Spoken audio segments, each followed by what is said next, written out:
वहाँ भी स्पार्श लगती है। और एक टाइम ऐसा था जब आपके इलाके में 8वीं पढ़े टीचर भी लगे थे। होंगे आपके इधर 8वीं और 10वीं पढ़े हुए टीचर लगे थे। आज पोस्ट ग्रेजुएट ग्रेजुएट वालों की कोई कदर नहीं है। इसको आप नया भारत बोलते हो, इसको आप बोलते हो डेवलपमेंट। आपके एरिया में, इस एरिया में फोन नहीं चलते, सिग्नल नहीं है, नेटवर्क नहीं है, बोलते हैं डिजिटल इंडिया। वो कौन सा डिजिटल इंडिया है? खेलने वाला। हाँ, वो बड़ी बड़ी टूर्नामेंटें मैंने देखी थी। कबड्डी की टूर्नामेंट होती है, क्रिकेट की टूर्नामेंट होती है, लोग आते हैं, वो टूर्नामेंटें करवाते हैं। हाँ, मैं ये हमारा कोटिंग खिलाते हैं। ये कोटियों का मैच शुरू करवा दिया। मैंने कहा ये बंदा अगर प्राइम मिनिस्टर बन जाए तो ये कोटियों की टूर्नामेंट इंटरनेशनल टूर्नामेंट। और ये कोटियां क्या थी? ये कोटियों का मैच क्या थी? जो महाभारत में हुआ था ना, जुआ, ये वो है कोटियों का मैच। और ये खेलते भी और खिलाते भी हैं।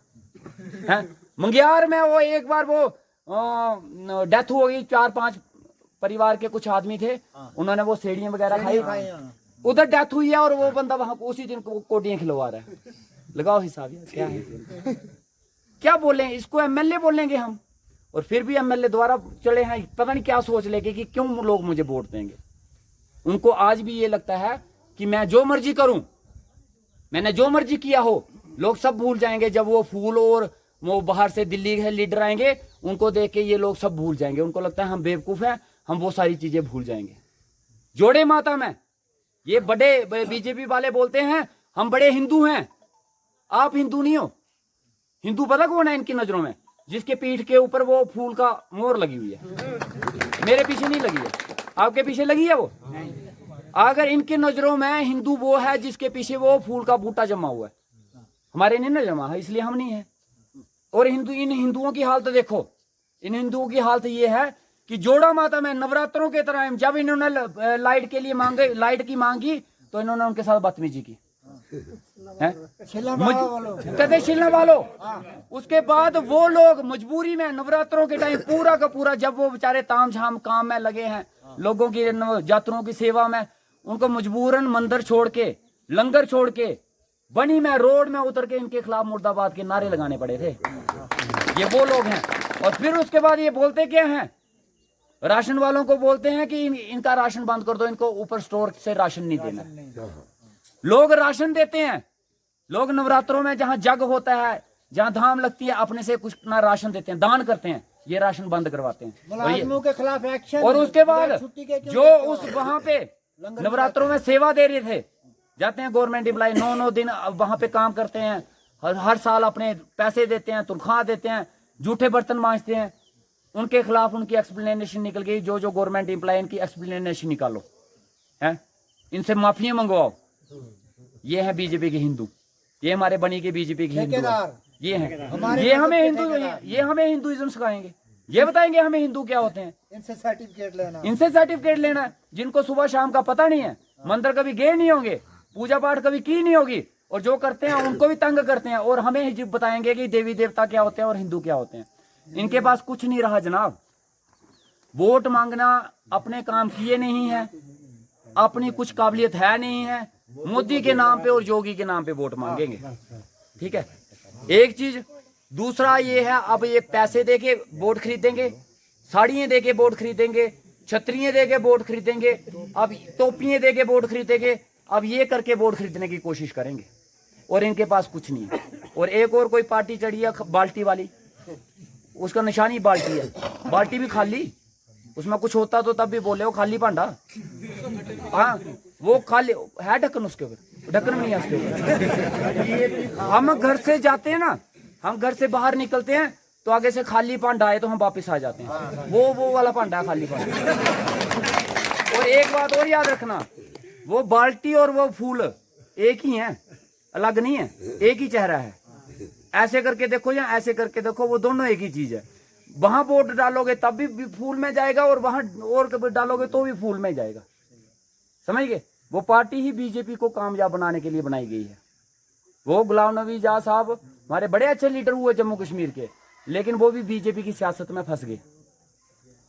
उन्होंने भी बीजेपी को जिताने के लिए वो पार्टी बनाई। वो बीजेपी की ही टीम भी है, अगर आप कल को उसको वोट देते हो तो समझ लो वो भी बीजेपी को ही जाता है।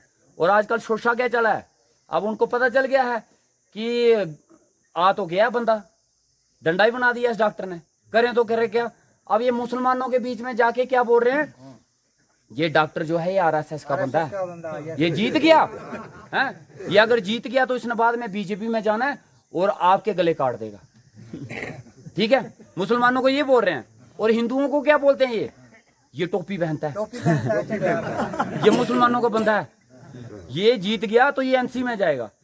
वो एक काम करो, पर पहले सलाह करो कि मैं बंदा किसका हूँ, टोपी वालों का हूँ या आरएसएस वालों का हूँ। इनको खुद नहीं पता कि है क्या, और ये सोचते हैं कि हम चोरी चोरी जो बातें करेंगे इसका जवाब मैं शरेआम जवाब देता हूँ। अब चोरी से जो बात करोगे मैं लोगों के बीच में खुल के बताऊंगा आपकी असलियत। मैं साफ दिल से बात करता हूँ, खुल के बात करता हूँ। अब बड़ी देर चुपचाप हमने सहन किया, बड़ी देर किया, अब नहीं करेंगे। अब इनकी कोई भी हरकत होगी, कोई भी बात होगी, मुंह तोड़ जवाब दिया जाएगा इनको। और आपके लिए मैं एक चीज बोल देता हूँ, आज तक हमने इतने साल तक लीडरों से भीख मांगी अपने इलाके के लिए, अपने स्कूलों के लिए, अपने हॉस्पिटलों के लिए, अपने बच्चों के लिए। इन लोगों ने हमारे साथ जात पात किया।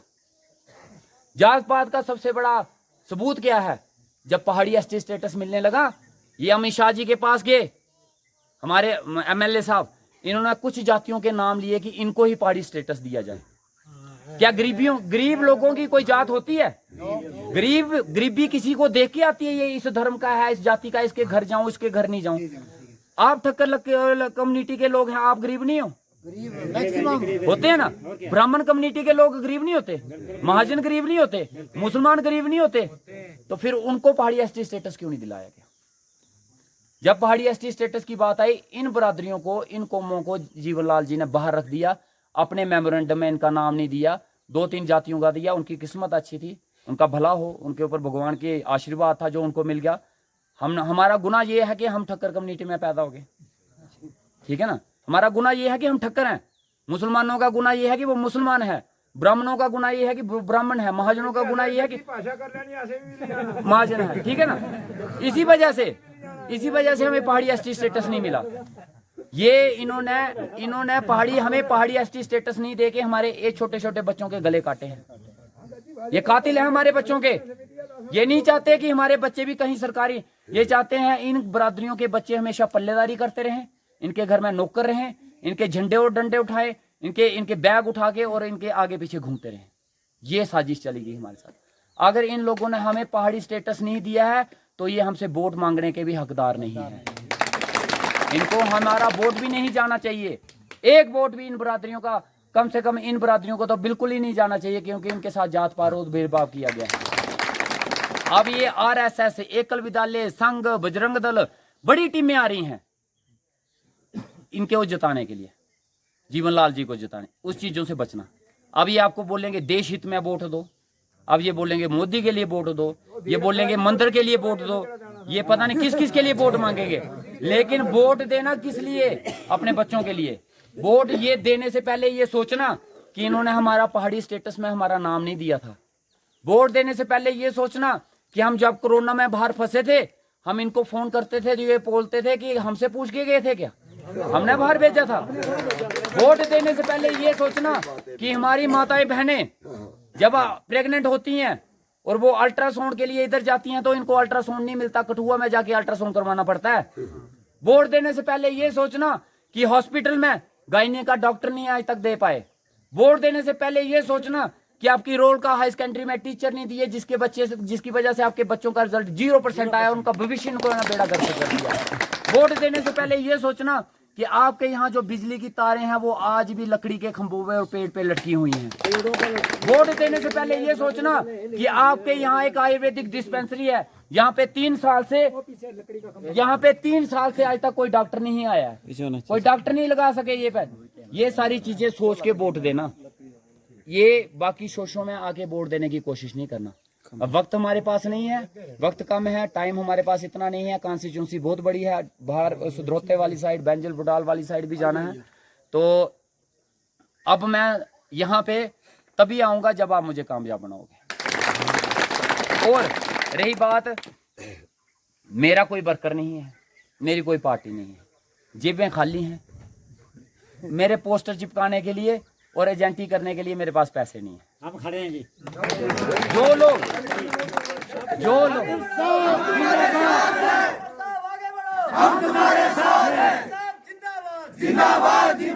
एक बार एक बार अपना धर्म निभाओ, 5 साल तक मैं अपना धर्म निभाऊंगा, ये मेरा आपसे वादा रहा। पोस्टर आपको 17-18 को मिल जाएंगे। निशान देखते हैं कौन सा मिलता है। निशान 17 को मिलेगा, निशान 17 को मिल जाएगा।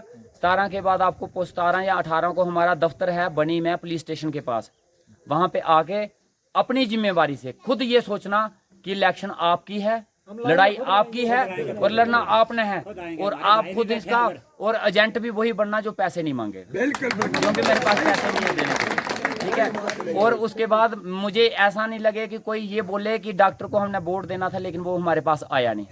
अगर मैं किसी के पास नहीं पहुंच पाया, कहीं नहीं जा पाया, तो मैं पहले ही माफी मांग लेता हूँ। वक्त कम है, शायद किसी इलाके में नहीं पहुंच पाया, किन्हीं से नहीं मिल पाया, लेकिन जीतने के जिताते हो तो 5 साल फिर आपसे ही मिलना और कहाँ जाना। तो इन लफ्जों के साथ मैं आपसे इजाजत चाहूंगा, लेकिन एक विश्वास, मैं एक धर्म आपके साथ लेके जाऊंगा। अगर मैंने आपके साथ 5 साल का धर्म किया है तो मैं भी चाहता हूं आप मुझे धर्म करें कि क्या आप लोग मुझे वोट दोगे? बिल्कुल। क्या आप लोग मुझे कामयाब बनाओगे? क्या आप लोग मेरे साथ हो? बिल्कुल, हमारे साथ। पहाड़ी बिरादरी जिंदाबाद, पहाड़ी बिरादरी जिंदाबाद, पहाड़ी एकता जिंदाबाद, रोलका की जनता जिंदाबाद, रोलका की जनता जिंदाबाद। छीन के लेंगे अपना हक, छीन के लेंगे अपना हक। शुक्रिया बहुत बहुत। डॉक्टर साहब जिंदाबाद, डॉक्टर साहब जिंदाबाद, डॉक्टर साहब आगे बढ़ो, हम तुम्हारे साथ हैं। बहुत बहुत शुक्रिया डॉक्टर साहब, आप सभी ने डॉक्टर साहब के विचार सुने। सही बात है कि अब टाइम बहुत कम है, तो मुझे एक बात याद आ रही थी जब इन्होंने बात की भेदभाव की राजनीति। एमएलए साहब की एक मैं आपको मिसाल देना चाहता हूँ। यहाँ हमारे बीच में बैठे हैं अपने विक्की जी, अंचल सिंह जी भैया से, इन्होंने गति प्रोजेक्ट में कहीं लगना था तो ये एमएलए साहब के पास जाते हैं कि मुझे 2 लफ्ज अपने वो सिफारिश लिख दो। ये सामने मिसाल है, इनको डीओ लेटर नहीं दिया तो ये किस मुंह से वोट मांगने कैसे आते हैं? अब इनको हम एमएलए बना के भेज रहे हैं, तो जिन्होंने वोट दिया उनके भी एमएलए यही, जिन्होंने नहीं दिया उनके भी एमएलए यही है। लेकिन जो आदमी एमएलए की थोड़ी सी सिफारिश लेने के लिए जाएगा और एमएलए कहेगा मैं तुझे डीओ लेटर नहीं देता, वो दोबारा मुंह दिखा सकता, वो मांग सकता है वोट? किस करतूत पे? शेम होनी चाहिए ऐसे। तो बाकी रही बात छतरियां और साड़ियां बांटने की या पैसे बांटने की, अगर हमारे इलाके में आए तो हम उनका स्वागत करेंगे, ठीक ठाक, कोई ऐसी बात नहीं है।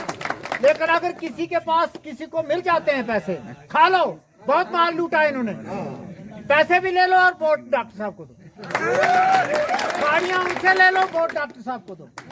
ये मैं कह रहा हूँ, आपको कोई पूछेगा मैं जवाब दूंगा, मैं यहाँ बैठा हूँ। तो इन्हीं अल्फाज के साथ मैं आप सभी का शुक्रिया अदा करता हूं कि आपने अपना कीमती समय दिया, डॉक्टर साहब का वेलकम किया। मैं आपको विश्वास दिलाता हूं कि डॉक्टर साहब जब जीत के आएंगे तो हम इससे बड़ा फंक्शन नीचे हमारा मेला ग्राउंड है, वहां पे एक जबरदस्त फंक्शन करेंगे डॉक्टर साहब जब जीत के आएंगे।